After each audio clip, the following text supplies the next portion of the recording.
Hello, it's me, folks. Today, it's not been a good day. But regardless, I have a few quotes I want to share. Sum up how I feel about America today. The first one being, naturally, the common people don't want war. Neither in Russia, nor in England, nor for that matter in Germany. That is understood. But, after all, it is the leaders of the country who determine the policy, and it is always a simple matter to drag the people along. Whether it is a democracy or a fascist dictatorship, a parliament or a communist dictatorship. Voice or no voice, the people can always be brought to the bidding of the leaders. That is easy. All you have to do is tell them they are being attacked and denounce the peacemakers for lack of patriotism and exposing the country to danger. It works the same in any country. It's Hermann Göring, president of the Reichstag, Nazi Party, and Luftwaffe commander-in-chief. Next one. Behind the ostensible government sits enthroned an invisible government, owing no allegiance and acknowledging no responsibility to the people. To destroy this invisible government, to befoul the unholy alliance between corrupt business and corrupt politicians, is the first task of the statesmanship of today. That was said by Teddy Roosevelt in 1906. Next one. They can give up essential liberty to obtain a little temporary safety. Deserves neither liberty nor safety. Benjamin Franklin. There is no worse tyranny than to force a man to pay for what he does not want merely because you think it would be good for him. Robert Heinlein. That's all of them. Now, getting a little off subject here. Those are just a few quotes I want to throw out.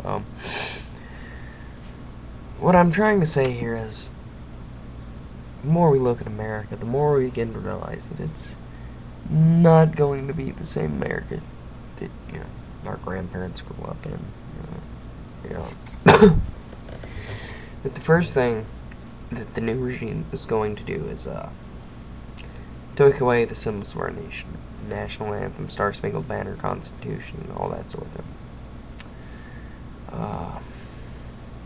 But it's very scary, actually. Deeply troubling that a government that claims to love us is actually a puppet government, led by people who would love globalization of government.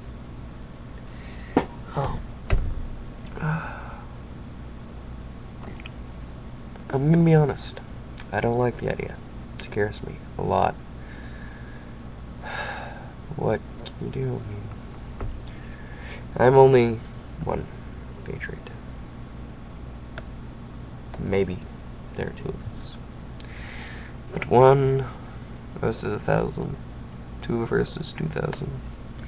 The odds stacked in favor of the many, not the few. In France, the French Revolution was meant to be peaceful. It didn't end up being so. In fact, King Louis XVI and Marie Antoinette were taken out of Tuileries, and they were hung. Or no, take that back. They were put in the guillotine. Everyone knows about. The Bastille was torn down. The National Assembly was made. And, honestly, that's what we need right now. We need someone that will go in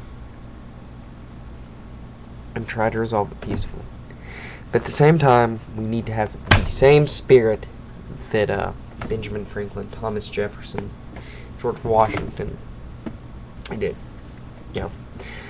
They probably wanted to resolve it peacefully with the Declaration of Independence, but once, the King of England gave them a big fuck you, pretty much turned up the war. So we need to try to resolve it peacefully. But when peace fails, don't back down like most Americans would. A lot of Americans today have become complacent. They think, oh, we're America, this can't happen to us, and they've had to add more digits to the national debt clock due to that way of thinking. It's deeply upsetting, and troubles me. Because I know I'm not going to grow up in great America that my parents did. I'm going to grow up in America where freedom and liberty is not vast and expensive, very limited. Am I saying that America is full of communists? No. I'm just saying most of the politicians are communists. Why do I say that? Well, you know, a lot of people would say Barack Obama is for the people. No, he's not. If he was for the people, he'd let you keep the Second Amendment in it. No, I don't remember off the top of my head. My copy of the Constitution is... One second.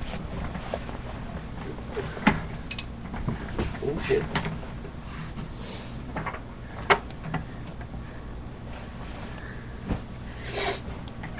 Good thing for everyone to keep in their house.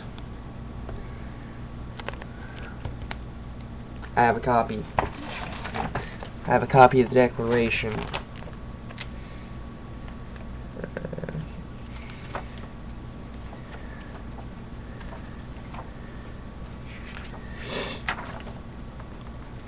Forgive me.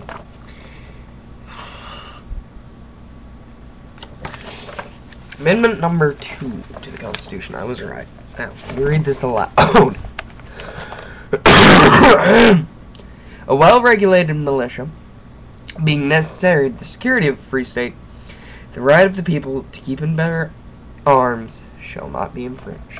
Which basically means I can own guns, you can own guns, Jesus can own guns, Jesus exists, anyone can own guns, and the government can't say anything about it.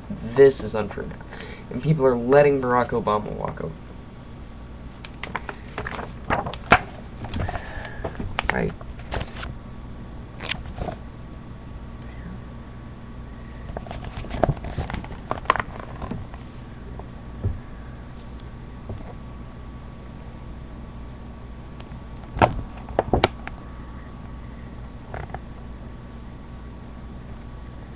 Right, there it is.